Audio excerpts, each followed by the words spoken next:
La música de Eric Sand, de Howard Phillips Lovecraft. He examinado con el mayor detenimiento los mapas de la ciudad, sin lograr nunca encontrar de nuevo la Rue d'Auciel. No todos los mapas eran modernos, pues soy consciente de que los nombres cambian. Al contrario, he indagado exhaustivamente en la historia local y he explorado personalmente cualquier parte, cualquiera que fuera su nombre, que pudiera corresponderse con la calle que yo conocí como Rue d'Auciel. Pero, a pesar de todo esto, ahí queda el humillante hecho de que no puedo encontrar la casa, la calle o incluso el barrio donde, en los últimos meses de mi agobiada vida como estudiante universitario de metafísica, escuché la música de Eric Sand. No me extraña que me falle la memoria, ya que mi salud, tanto física como mental, estaba seriamente mermada durante la época en que residí en la Rue d'Auciel, y recuerdo que nunca llevé hasta allí a ninguna de mis escasas amistades. Pero resulta extraño y singular el que no pueda volver a encontrar la calle, ya que se hallaba a media hora de camino de la universidad y se distinguía gracias a particularidades que serían difíciles de olvidar para cualquiera que las hubiera visto. Nunca he conocido a nadie que haya visto la Rue d'Auciel. La Rue d'Auciel se encontraba cruzando un río oscuro, flaqueado de altos almacenes de ladrillo, y era salvado por un sólido puente de piedra oscurecida. Siempre reinaban las tinieblas junto a ese río, como si el humo de las cercanas factorías velaran perpetuamente el sol. Asimismo, el río apestaba a malsanos hedores que nunca antes había aspirado y que pueden serme de ayuda algún día en mi búsqueda, ya que podría reconocerlos al instante. Al otro lado del puente se abrían angostas calles de adoquines y traviesas, y después venía la cuesta, suave al principio, pero ya increíblemente empinada al llegar a la Rue d'Auciel. Nunca antes he visto una calle tan estrecha y escarpada como la Rue d'Auciel.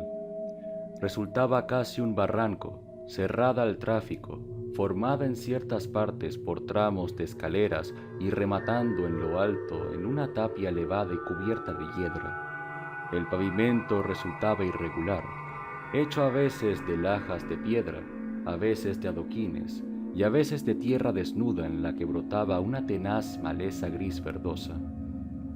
Las casas eran altas y de tejado picudos, increíblemente viejas e inclinadas sin ton ni son hacia adelante, detrás o a los lados.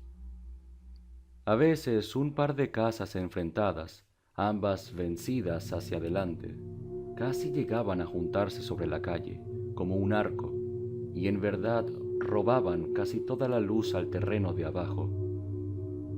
Había unos cuantos puentes volantes que saltaban de casa a casa sobre la calle. Los habitantes de esta calle me causaban una peculiar impresión. Al principio pensé que se debía a su talante silencioso y reservado, pero más tarde concluí que era causado por el hecho de que todos eran muy viejos. No sé cómo acabé viviendo en una calle así, pero no estaba muy en mis cabales al mudarme. Había vivido en multitud de cuchitriles, siempre desahuciado por falta de dinero, hasta arribar a esa casa destartalada de la Rue d'Auciel, regentada por Blandot, un paralítico. Se trataba de la tercera casa a partir del final de la calle y con mucho era la más alta de todas. Mi cuarto estaba en la quinta planta, la única con inquilino, ya que la casa estaba casi vacía. La noche de mi llegada, oí una extraña música proveniente de la picuda buhardilla de arriba, y al día siguiente interrogué al respecto al viejo Blandot. Me contestó que se trataba de un viejo violinista alemán, un extranjero mudo que firmaba como Eric Sand y que tocaba por las tardes en la orquestilla de un teatro, añadiendo que el deseo de Sand de tocar durante las noches a la vuelta del teatro era lo que había llevado a elegir su alta y aislada buhardilla, cuya ventana de gablete era el único lugar de la calle desde donde uno podía otear más allá del muro de remate, hacia el declive y la panorámica de más allá. A partir de entonces pude escuchar cada noche a San, y aunque me mantenía en vela, me sentía tocado por lo ajeno de su música. Sabiendo poco de ese arte, estaba convencido de que ninguna de aquellas composiciones tenía relación alguna con cualquier música que hubiera escuchado antes, y llegué a la conclusión de que estaba ante un compositor de un genio sumamente original. Cuanto más escuchaba, más fascinado me sentía, hasta que al cabo de una semana me decidí a ganarme la amistad del anciano. Una noche, a la vuelta de su trabajo, me hice el encontradizo con San en el vestíbulo y le comenté que me gustaría conocerlo, así como acompañarlo mientras tocaba. Se trataba de un personaje bajo, delgado, cargado de hombros, de ropas raídas, ojos azules, rostro grotesco, como el de un sátiro, y casi calvo. A mis primeras palabras pareció irritado y temeroso a un tiempo. Mi talante, abiertamente amistoso, lo aplacó, no obstante, al final, y de mala gana me invitó con señas a seguirlo por las escaleras oscuras, crujientes y temblorosas del ático. Su cuarto, uno de los dos que había en la empinada buhardilla picuda, miraba al este, hacia la gran tapia que formaba el remate superior de la calle. Era de gran tamaño y parecía aún mayor gracias a su extrema desnudez y abandono. El mobiliario consistía tan solo en un estrecho jergón de hierro, una desconchada palangana, una mesa pequeña, una gran librería, un atril de hierro y 3 sillas vestudas. Las partituras se apilaban en desorden por los suelos. Los muros eran de tablazón desnuda y seguramente jamás conocieron el yeso, al tiempo que la abundancia de polvo y telaraña acentuaban la impresión de que el lugar estaba más abandonado que deshabitado. Sin duda, el mundo de belleza de Eric San se hallaba en algún lejano cosmos de la imaginación. Invitándome a sentarme, el mudo cerró la puerta, echó el gran pestillo de madera y encendió una vela para hacer compañía a la que había traído consigo. Luego sacó el violín de su apolillada funda y, empuñándolo, se sentó en la menos incómoda de las sillas. No empleó el atril, pero sin una vacilación, tocando de memoria, me encandiló durante 1 hora con melodías nunca antes oídas, melodías que debían ser creaciones suyas. Describirlas con exactitud es algo imposible para un lego en música. Se trataba de algo así como una fuga, con pasajes recurrentes de una cualidad de lo más fascinante. Pero lo más notable fue la ausencia de cualquiera de las extrañas notas que había escuchado arriba, desde mi cuarto, en anteriores ocasiones. Recordaban bien esas notas obsesivas, y a menudo las había tarareado y silbado titubeante para mí mismo, por lo que cuando el músico bajó al fin su arco, le pregunté si podría brindarme alguna de ellas. Apenas comenzaba mi solicitud, el arrugado rostro de sátiro perdió su aburrida placidez que luciera durante la interpretación, pareciendo mostrar esa misma y curiosa mezcla de ira y temor que ya advirtiera la primera vez que abordé al anciano. Por un momento, intenté la persuasión, achacando de forma bastante ligera su actitud a un ramalazo de senilidad, e incluso intenté despertar el extraño humor de mi anfitrión, silbando alguno de los acordes que oyera la noche anterior. Pero no insistí más que un momento, ya que apenas reconocer el silbido, el rostro del músico mudo se contorsionó en un gesto que se encontraba más allá de cualquier análisis, y su mano derecha, larga, fría y huesuda, se levantó para silenciar mi boca y su tosco remedo. Al hacerlo dio otra muestra de excentricidad, lanzando una ojeada inquieta a la solitaria ventana, cubierta de cortinas, como si temiera alguna intrusión. una mirada doblemente absurda por cuanto la buhardilla se alzaba alta e inaccesible sobre los tejados vecinos, y siendo esa ventana, tal como me dijera el conserje, el único lugar de esa empinada calle y la única desde la que uno podía ver el muro de lo alto.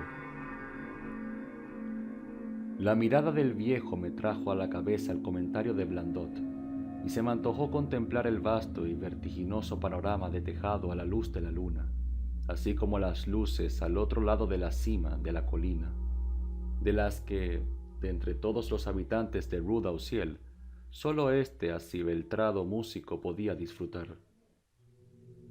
Me acerqué a la ventana e iba a abrir las indispensables cortinas cuando, con una espantada rabia aún mayor que la de antes, el mudo huésped volvió a abalanzarse sobre mí, en esta ocasión señalándome la puerta con la cabeza mientras trataba de arrastrarme con las manos.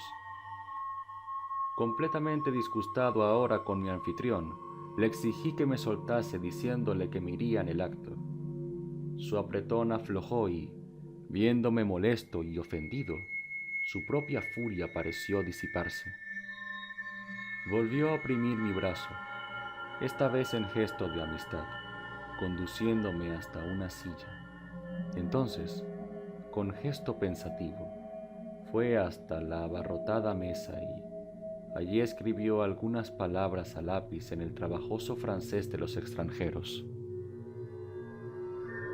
La nota que acabó tendiéndome era una súplica de tolerancia y perdón. Sand decía ser anciano, solitario y afligido por extraños miedos y problemas nerviosos relacionados con su música, entre otros motivos. Se sentía honrado por mi interés hacia su música y esperaba que volviera a visitarle, sin tener en cuenta sus excentricidades. Pero no podía tocar para otra persona sus extrañas melodías, ni podía dejar que las oyesen, ni permitir que nadie tocase nada en ese cuarto. Hasta nuestra conversación en la sala no había sabido que podía oírle tocar desde mi alcoba, y ahora me rogaba que, si podía, arreglase con Blandot el instalarme en una habitación más baja, desde la que no pudiera escucharle de noche. Él, afirmaba, pagaría la diferencia de precio.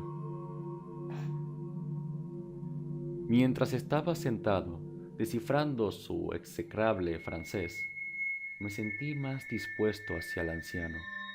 Era víctima de padecimientos físicos y nerviosos, tal como yo, y mis estudios metafísicos me habían enseñado la virtud de la caridad. En el silencio hubo un ligero sonido en la ventana. La contraventana debió golpear en alas del viento nocturno, lo que por alguna razón sobresaltó violentamente a Eric Sand. Cuando acabé de leer, estreché la mano de mi anfitrión y me fui como amigo. Al día siguiente, Blandot me asignó un cuarto más caro en la tercera planta, entre la alcoba de un viejo usurero y la habitación de un respetable tapicero. No había nadie en la cuarta planta. No tardé en descubrir que el interés de Sand por mi compañía no era tan grande como parecía cuando me convenció para que me mudase a la quinta planta. Nunca me invitaba y, cuando yo mismo lo hacía, parecía disgustado y tocaba indiferente. Era siempre de noche, dormía de día y no recibía a nadie. Mi aprecio por él no creció, pero la habitación del ático y el extraño músico parecían ejercer una rara fascinación sobre mí. Sentía un curioso deseo de mirar a través de esa ventana sobre el muro y las invisibles laderas, sobre los resplandecientes tejados y los chapiteles que debían desplegarse más allá. Una vez acudí en horas de teatro a la buhardilla, cuando Sand no estaba, pero la puerta se hallaba cerrada con llave. Lo que sí conseguí fue el escuchar los conciertos nocturnos del viejo mudo. Al principio, iba de puntillas hasta mi antiguo cuarto de la quinta planta. Luego me hice lo bastante audaz como para ascender por el último y crujiente tramo de escaleras hasta la picuda buhardilla. En el angosto descansillo, al otro lado de la puerta, trancada y con la cerradura ocluida, escuchaba a menudo sonidos que me llenaban de un miedo indefinible, miedo a prodigios indefinidos y misterios acechantes.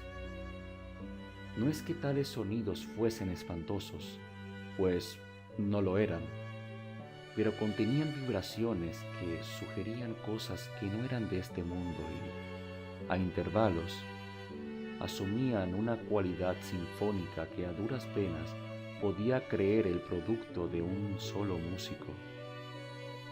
Con el paso de semanas, la interpretación se volvió más salvaje, mientras el viejo músico se tornaba cada vez más ojeroso y furtivo, que lo hacían lastimoso de ver. Ahora rehusaba admitirme en momento alguno, y me rehuía cada vez que nos topábamos en las escaleras. Y una noche, mientras escuchaba al pie de la puerta, oí como el chirriante violín estallaba en una caótica babel de sonidos, un pandemonium que podría haberme hecho dudar de mi propia y tambaleante cordura, de no haberme llegado de detrás de esa puerta cerrada, una lastimera prueba de que el horror era real. Ese grito espantoso, inarticulado, que solo un mudo puede proferir y que se desata solo en momentos del más terrible miedo o angustia.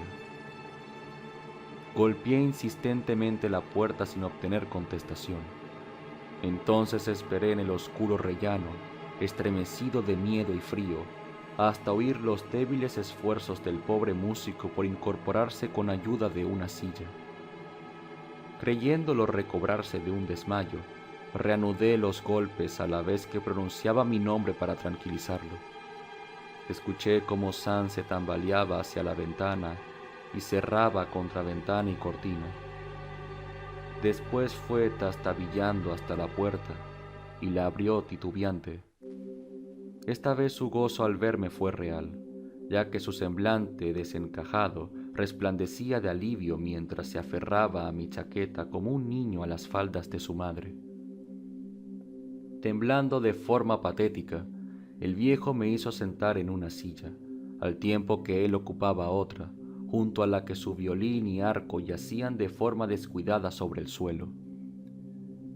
Permaneció algún tiempo inmóvil, cabeceando de forma extraña, ofreciendo una paradójica insinuación de escucha intensa y espantada.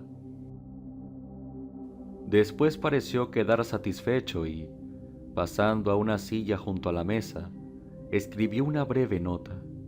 Me la tendió y regresó a la mesa, donde comenzó a escribir rápida e incesantemente. La nota me rogaba encarecidamente, y si quería satisfacer mi curiosidad, que esperase en mi sitio mientras él preparaba un registro completo en alemán de todos los prodigios y terrores que le habían acaecido. Aguardé, y el lápiz del mudo volaba. Quizás una hora más tarde, mientras yo aún esperaba y las hojas que el viejo músico rellenaba febrilmente continuaban apilándose, vi sobresaltarse a Sam, como tocado por un horrible estremecimiento. Sin lugar a dudas, miraba a la ventana cubierta de cortinas y escuchaba estremecido. Entonces me pareció a medias oír un sonido, aunque no era nada horrible, sino que por el contrario, se trataba de una nota musical sumamente baja e infinitamente distante, sugiriendo un intérprete que se hallase en una de las casas de la vecindad, o quizás en alguna morada del otro lado del muro sobre el que nunca había llegado a mirar. Pero el efecto fue terrible para Sam, ya que dejando caer el lápiz, se alzó bruscamente, empuñó el violín y comenzó a desgarrar la noche con la más extraordinaria interpretación que jamás haya oído nacer de ese arco, fuera de lo escuchado junto a la puerta cerrada. Sería infructuoso describir la interpretación de Eric Sam en esa espantosa noche. Resultaba más horrible que cualquier otra cosa que yo hubiera escuchado, ya que ahora veía la expresión de su rostro y podía comprender que el motivo era un miedo atroz. Intentaba hacer ruido para mantener algo a raya o quizás ahogar sus sonidos. El qué no puedo imaginarlo, aunque creo que debía tratarse de algo terrible. La ejecución se volvía fantástica, delirante e histérica, aunque manteniendo hasta el final las cualidades de supremo genio que, como yo bien sabía, poseía aquel singular anciano. Reconocía los sones. Se trataba de una salvaje danza húngara, popular en los teatros, y por un instante pensé que era la primera vez que oía a Sand acometer la obra de otro compositor. Más y más alto, más y más salvaje, subían el chirrido y el gemir de aquel violín desesperado. El músico estaba empapado en sudor y se contorsionaba como un mono, sin dejar de mirar frenéticamente hacia la ventana cubierta por la cortina. En sus extraordinarias contorsiones, casi podía adivinar sátiros y bacantes bailando y girando enloquecidos a través de hirvientes abismos de nubes y humos y relámpagos. Y entonces creí escuchar una nota más aguda y persistente que la del violín, una nota calmosa, deliberada, intencionada, burlona, que llegaba de muy lejos hacia el oeste. En ese momento la contraventana comenzó a batir, empujada por un rugiente viento nocturno que se había alzado en el exterior a la par que el loco concierto de adentro. El chirriante violín de Sand ahora se impuso emitiendo sonidos que yo creía imposibles en un instrumento así. La contraventana batió más fuerte, suelta, y comenzó a golpear la ventana. El cristal saltó en pedazos bajo los golpes repetidos y el viento frío entró, haciendo chispotear las velas y arrebatando los folios de la mesa donde Sand había comenzado a transcribir su horrible secreto. Miré a Sand y vi que se hallaba más allá de cualquier relato imparcial. Sus ojos azules estaban desorbitados, vidriosos, ciegos, y la frenética interpretación se había convertido en una irreconocible orgía ciega mecánica que ninguna pluma puede aspirar siquiera a insinuar. Un soplo repentino aún más fuerte que los demás arrebató el manuscrito y lo llevó hacia la ventana. Perseguí con desesperación las hojas volantes, pero se fueron antes de que pudiera llegar a los cristales rotos. Entonces recordé mi antiguo deseo de mirar por esa ventana, la única en la Rue d'Auxiel desde la que uno podía contemplar la ladera al otro lado del muro y la ciudad que se extendía más allá.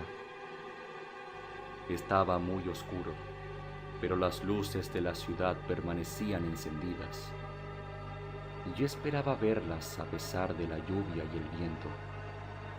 Pero aunque me asomé a esa alta ventana de buhardilla, miré mientras las velas chisporroteaban y el loco violín aullaba al compás del viento nocturno.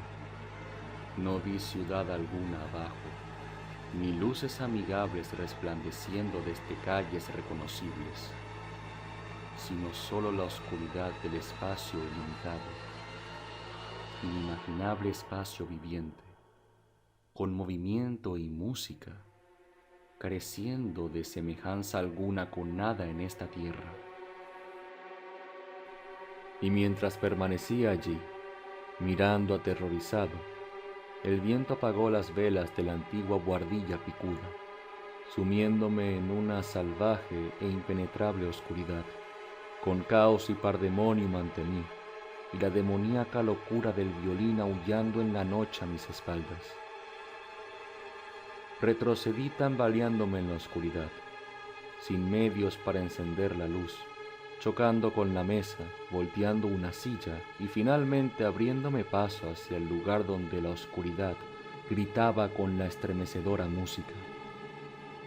Debía hacer algo para salvarnos, a Eric Sand y a mí mismo, cualesquiera que fueran los poderes que se nos enfrentaban.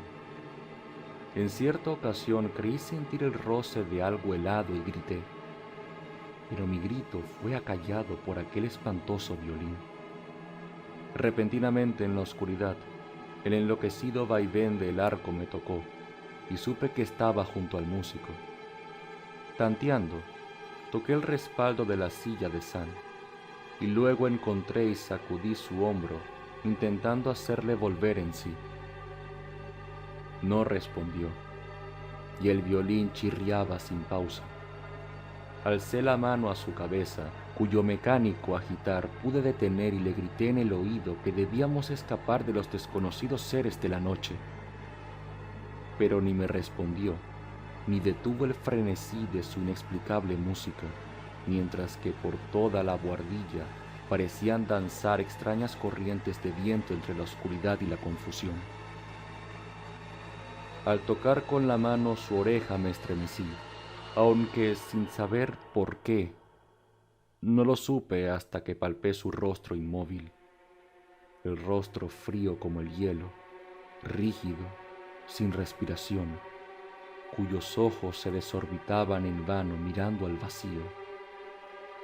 Y entonces, merced a algún milagro, alcancé la puerta y el gran pistillo de madera, y huí desesperadamente del ser de ojos vidriosos en la oscuridad, y del espectral aullido de ese maldito violín, cuya furia crecía según yo escapaba, saltando, volando, huyendo por esas escaleras sin fin a través de la casa a oscuras, corriendo a ciegas por esa calle estrecha, empinada y antigua, llena de escalones y casas inclinadas, bajando escalinatas y corriendo sobre adoquines hacia las calles inferiores y el pútrido río encajonado, cruzando jadeante el gran puente oscuro hacia las calles y bulevares más amplios y salubres, que me resultaban conocidos.